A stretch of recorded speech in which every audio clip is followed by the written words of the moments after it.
Now that you've seen something of how data entry works, what do we do with all these files? How do we output them? How do we manage them?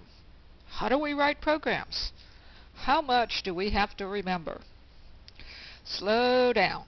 We'll tackle these skills one at a time. Let me encourage you by pointing out that Unibase is menu-driven. You don't have to remember a bunch of commands. You can find much of what you need just by exploring the menus. We're at the main menu of Unibase. We're going to start with managing the files. The first choice is Advanced Processing. This is where most everything else except entry of data is done. Let's choose it. The first item on this menu is File Functions. Clearly, this item lets us do things with the files, so we'll choose it. This brings up another menu of choices.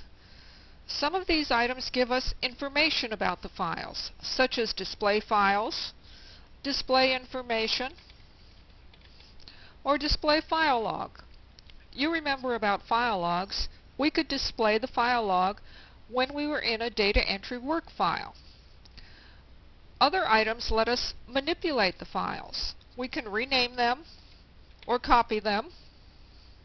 We can dump them, which can't mean get rid of them because delete obviously does that.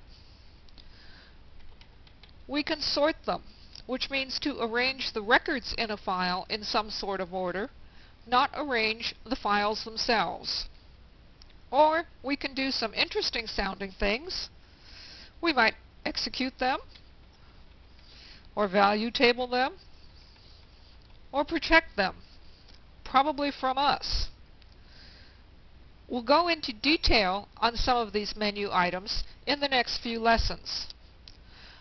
Others will get covered in future lessons or even future CD-ROMs.